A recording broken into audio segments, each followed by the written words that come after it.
Boa noite, Quintano, tudo bem? Como vocês estão? Espero que todos vocês estejam bem, com saúde e em segurança. Fechando a matéria do nono semestre, vou conversar com vocês sobre as teses de unidade que estão no site do STJ, na parte de experiência em teses, e vou juntar o link para vocês acessarem aí no Ava, tá bom?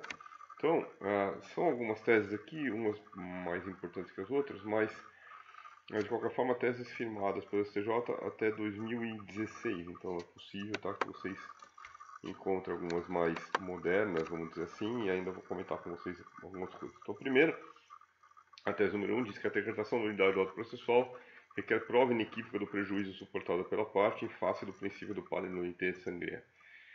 Gente, essa é uma ideia, como eu falei na aula de semana passada, que não é completamente exata. Por que não é completamente exata? Porque nos casos de presunção de nulidade, né, nos casos de nulidade absoluta, não é necessário fazer prova do prejuízo, tá? Então, a tese número 1 se aplica apenas para os casos de nulidade relativa e não para os casos de nulidade absoluta. O segundo, por sua vez, é muito usado, reiteradamente usado, e diz que as nulidades surgidas no curso da investigação preliminar não atingem a ação penal dela decorrente.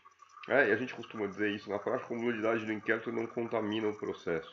Isso é parcialmente também verdadeiro. Por quê? Porque a gente pode ter uma nulidade decorrente de uma prova ilícita esta, que puxe as demais, né, que seja a origem das demais provas usadas, tanto no inquérito para o processo, como para o processo. E, portanto, dependendo da licitude que a gente tiver aqui, sim, vai atingir o processo. O que esta tese 2 significa é que, se houver uma coisa errada feita durante o inquérito, do tipo, olha, não foi dada vista para o advogado, então, e aí uma nulidade, porque a súmula 14 garante essa vista.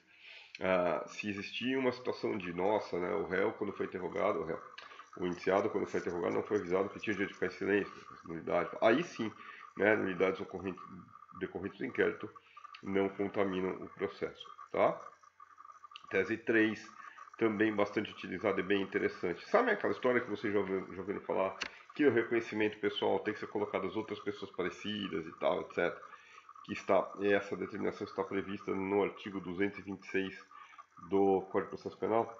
Então, a tese 3 basicamente diz que estas ideias que estão no 226, esta forma de que se faça o reconhecimento previsto no 226, não é uma obrigação legal, tá? E, portanto, a inobservância não causa nulidade, certo? O 226 chama isso de irregularidade e não nulidade. Então, assim, por quê? Porque nem sempre a gente vai conseguir achar pessoas parecidas, né? Aliás, na imensa maioria das vezes a gente não vai conseguir achar pessoas sequer para estar lá, porque a lei não obriga que nenhum de nós esteja ao lado do réu no momento do reconhecimento. Então, portanto, caso o juiz não observe a norma do 226 que determina que outras pessoas sejam colocadas ao lado, o STJ tem interpretação já antiga, tá? Bem antiga, no sentido de que a norma 226 é só uma recomendação e não uma exigência, efetivamente falando, certo? Bom, tese número 4. A ausência e intimação pessoal da Defensoria Pública ou do defensor dativo sobre os atos do processo gera, via de regra, nulidade. Sim, né? Ministério Público, Defensor Público e advogado que atua no convênio têm direito de ser intimado pessoalmente. Por que a tese 4 diz gera via de regra nulidade? Porque aqui vai ter que provar prejuízo. Se a intimação não foi pessoal, foi via diário oficial, mas mesmo assim a parte acabou praticando o ato, aí a gente cai na tese número 1. Então, a ausência de intimação pessoal pode gerar ou não uma nulidade absoluta. Né? Em verdade, então trata-se, né, de uma nulidade relativa. Se não foi praticado o ato, a gente não vai discutir qual seria o ato, tá? Porque aí, nulidade. Se o ato foi praticado, certo? A gente não vai ter ausência de prejuízo. Então, nesta situação, não vai acontecer nada de incorreto, beleza?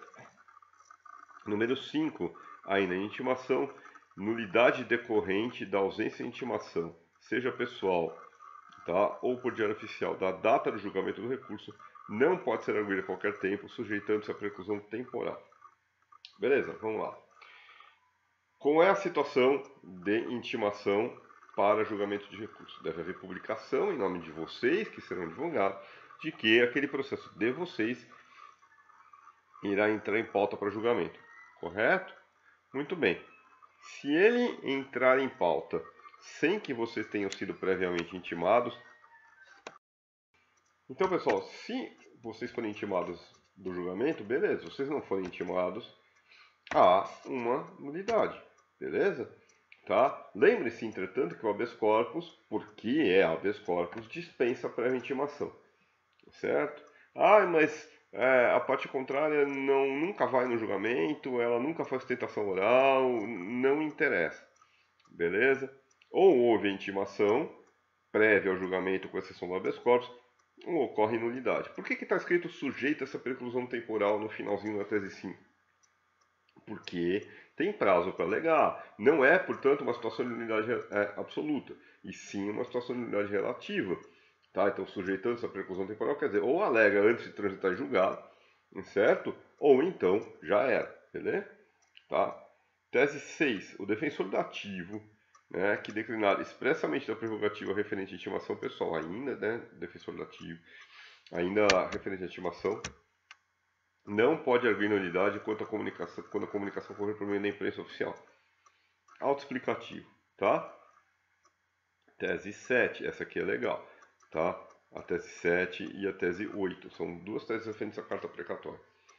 O que acontece na precatória? Vamos só, antes de eu falar as teses 7 e 8, vamos lembrar o seguinte. Quando é expedida uma carta precatória, vocês, advogados, devem ser intimados da expedição da precatória. E cabe a vocês acompanharem, junto ao juízo deprecado, qual será a data em que a audiência será realizada no juízo deprecado. Tá? Não se exige que o juízo deprecado faça nova intimação da data da audiência. Então, a intimação que os advogados recebem e que vocês receberão no futuro é que a precatória foi expedida, beleza? E não da data em que o deprecado marcou a audiência. Aí como é que eu vou saber? Primeiro o deprecante comunica o deprecado. Tá, aliás, o deprecado comunica o deprecante da data. Então vai ser juntado no ofício no processo que vai informar a data da audiência. 2. Acompanhem, certo? Acompanhem no site do TJ, etc. E tal. Cabe a vocês diligenciarem para acompanhar essa situação, não necessitando de nova intimação. Por isso, as teses 6 e 7 dizem assim, né? O defensor da 7 e 8, né? A ausência de intimação da defesa sobre a expedição da precatória para o letivo testemunha causa nulidade relativa. Então, a ausência de intimação sobre a expedição é causa nulidade relativa. Por que relativa? Porque depende da prova do prejuízo. Beleza? Pode ser que aquela testemunha vá lá e diga, não sei nada, tal, etc. E aí, tanto faz vocês estarem na audiência ou não. Tese 8. A falta de intimação do defensor acerca da data da audiência do oitivo da testemunha no juízo deprecado não enseja unidade processual, desde que a defesa tenha sido cientificada da expedição da precatória. Beleza? Então, isso aí. A tese 9 é bem legal também. Tá? Bem legal porque ela trata da inversão de oitiva da ordem de testemunha. Vocês sabem, né? Que começa pelas testemunhas da acusação, depois, obviamente, pelas testemunhas acordadas pela defesa. Mas a tese 9 diz assim: a inversão prevista no artigo 400 do CPP, aliás, a inversão da ordem prevista no artigo 400 do CPP, que trata do interrogatório letivo de testemunhas de acusação e defesa, não configura nulidade quando o ato for realizado por carta precatória, cuja expedição não suspende o processo criminal. Então, quando é expedido uma precatória, tá? Em princípio não, né? O processo criminal não está suspenso. Portanto, pode ser que eu faça audiência aqui, né, de instrução de julgamento, antes de ser ouvida uma testemunha por precatória lá. Isso vai dar nulidade? Para o STJ, não. Claro que vocês podem discutir, pô, mas como não? Como é que a gente vai saber o que a testemunha disse, etc. E tal. Então, beleza. Esse é um campo, sim, que tem bastante discussão, etc., essa situação, porque afinal de contas, né, o juízo do feito concluiu a instrução e interrogou o réu antes da prova inteira acabar, tá? Saibam, entretanto, que para o STJ a inversão na situação de precatória não gera nulidade. Beleza? O que eu faço? Eu, particularmente, eu não inverto para evitar reclamação. Tá, para evitar que chegue no STF, porque, putz, vai vir habeas corpus, né, etc e tal. Então, nessas situações, eu, particularmente, eu espero normal. A precatória vai ser, nós estamos em junho, né? A precatória é em setembro. Vamos aguardar para que não haja alegação depois de nulidade e tal, e vai que o STF reconheça uma eventual nulidade por prejuízo ao princípio do contraditório. Beleza? 10, leiam, não vou falar, trata do falecimento do advogado e tal. Pode dar ensejo à nulidade, óbvio, né? Se alguém receber intimação no lugar do advogado falecido e praticar o ato, não dá nulidade. Se não, dá nulidade sim. Bom, tese 11. Tese 11 é o seguinte, vai tratar da intimação do réu acerca da pronúncia da sentença condenatória. Que vocês sabem, vocês lembram, que eu comentei com vocês uma aula presencial sobre apelação, que essa intimação é pessoal. Então diz assim, na intimação pessoal do réu acerca da sentença de pronúncia condenatória, ausência de apresentação do termo recurso, lembra aquele papel em que o réu pode colocar o X, quero recorrer e tal, etc. Tá? Ou a não indagação, aí abra um parênteses que não está escrito isso, do oficial de justiça ao réu, sobre sua intenção de recorrer, não gera nulidade do ato. Beleza? Então, outra tese que a gente pode discutir, falar, nossa, que injusto, tá, blá, blá, blá, mas a posição do STJ. Bom, como é que começa uma oitiva, né? Começa pelo juiz, começa pelos advogados, pelo MP, enfim. Quem é que começa perguntando? Para o STJ, basicamente, tanto faz. Tá? E, nesse sentido, até existem várias críticas. Se vocês lerem aí artigos do IBCCRIM, do IDDD, Instituto de Defesa do Direito de Defesa, tá? Enfim, vários vão dizer, nossa, o juiz não deveria começar perguntando, porque vira um juiz de acusação e tal. Particularmente, eu acho isso uma grande bobagem, tá? Minha função é descobrir a verdade real, seja ela qual for. Às vezes a verdade real é extremamente favorável ao réu, né? Enfim, de qualquer jeito, prevê a tese 12 que a inquirição das testemunhas pelo juiz, antes que seja oportunizada às partes, a formulação de perguntas, com a inversão da ordem prevista no artigo 212 do CPP, constitui nulidade relativa. Qual é o prejuízo? Como é que a parte pode provar que houve prejuízo quando o juiz começou perguntando? Exato, nunca. Eu já tive processos, eu começo perguntando, tá? Eu começo perguntando, depois dou a palavra para as partes. Já tive processo em que você alegou, nossa, nulidade, porque não, como é que pode, blá blá blá. Nunca foi reconhecido. Certo? Falta de comunicação ao réu de que ele tem direito de ficar em silêncio. Uma inobservância de formalidade prevista como nulidade. Nulidade relativa. Tese número 13. Por que a nulidade relativa? Só haverá nulidade se o réu, só haverá prejuízo, e portanto nulidade se o réu confessar. Tá? Se ele não confessar, tanto faz. Então, aí a tese número 13. Certo? Tese 14, com a qual não concordo. Não concordo. A ausência de oferecimento das alegações finais em processo de competência do tribunal do júri. Então, júri ouviu, tá? Normalmente a alegação final para as partes, seja via debate, seja via memoriais. Mas diz a tese 14 que esta ausência de alegações finais em processo de competência do tribunal do júri não acarreta nulidade, uma vez que a decisão de pronúncia encerra juízo provisório acerca da culpa. Enfim, tá? Não concordo, mas ok. Tese número 15, que apenas repete o que já está no CPP. As nulidades existentes na decisão de pronúncia devem ser arguidas no momento oportuno e por meio do recurso próprio, sob pena de preclusão. Como é que se alega a nulidade da pronúncia? Via rese, tá? Via rese. Não alegou no rese, normalmente precluiu, a não ser que seja, obviamente, uma nulidade absoluta, como, por exemplo, o juiz não falou para o réu que ele tinha direito de ficar em silêncio e o réu confessou. Certo? Mas aí eu estou falando da nulidade da pronúncia. Beleza? Então, por exemplo, o juiz falou demais, escreveu demais. Excesso de linguagem na pronúncia. O juiz não se limitou à análise dos indícios de autoria, acabou escrevendo que tem prova segura da autoria, nem que não com essas palavras, mas fica claro que o juiz entendeu que tem prova segura da autoria. E a pronúncia é entregue para as partes, para os jurados. E aí, enfim, ou se alega isto no rese, ou então preclui. Já é?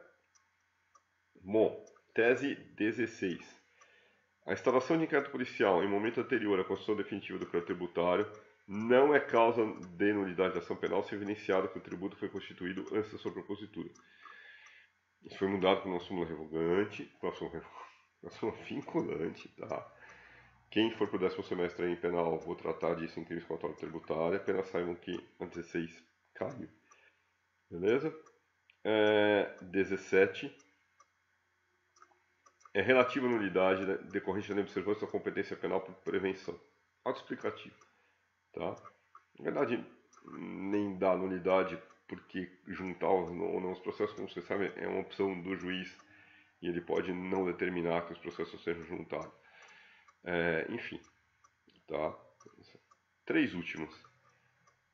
18. A utilização da técnica de motivação pré-relacione não enseja nulidade do ato decisório, desde que o julgador se reporte a outra decisão ou manifestação nos autos e adote como razão de decidir. Imagine que eu pego uma alegação final, seja no MP ou seja da defesa, e pegue, abre aspas e copie, e digo, conforme escreveu o advogado no Ministério Público, lá, razões essas que eu adoto expressamente, olha, fundamentos esses que eu adoto expressamente como razão de decidir. Tá tudo certo, de acordo com o STJ, tá? Eu não preciso escrever com base nas minhas palavras, eu posso usar o que outro escreveu e dizer que eu adoto aquelas razões, aquelas teses, como razão expressa de decidir. 19. São 2 as provas obtidas por meio de extração de dados de conversas privadas registradas em correio eletrônico e redes sociais, sem a prévia autorização judicial. Isso é quase uma interceptação telefônica, não é exatamente uma interceptação telefônica, mas a gente não pode quebrar a intimidade e sigilo sem autorização judicial. Havendo autorização judicial, beleza. Lembrem-se, aqui é importante, tá? Diz a jurisprudência mais recente que esta decisão judicial tem que ser fundamentada, explicar por que é necessário quebrar o sigilo e não simplesmente dizer defiro, tá? 20. Por fim, o compartilhamento de dados obtidos pela Receita Federal com fundamento no artigo 6º da Lei Complementar 105 de 2001, que é quando a Receita Federal pede informações diretas a outros órgãos, a banco, etc. E tal, tá? Então, requisição direta das instituições bancárias no âmbito do processo administrativo é considerado nulo para fins penais, se não decorrer de expressa determinação judicial, que diz respeito também ao sigilo, com base na tese anterior, que é a tese 19. Certo? Então, para fins tributários só não tem problema. O problema é utilizar essas informações que não vieram de autorização judicial, que incorrem em quebra do sigilo fiscal do investigado ou réu, obviamente para fins penais, tá? E aí sim a questão da nulidade. Beleza? Então é isso essa semana, obrigado. Pretendo marcar as provas semana que vem, vou escrever um comunicado aí para cada classe no AVA e se fecha a data da prova, tá? E a gente vai conversando, certo? Obrigado, se cuide, fica com Deus. Até a próxima. Valeu.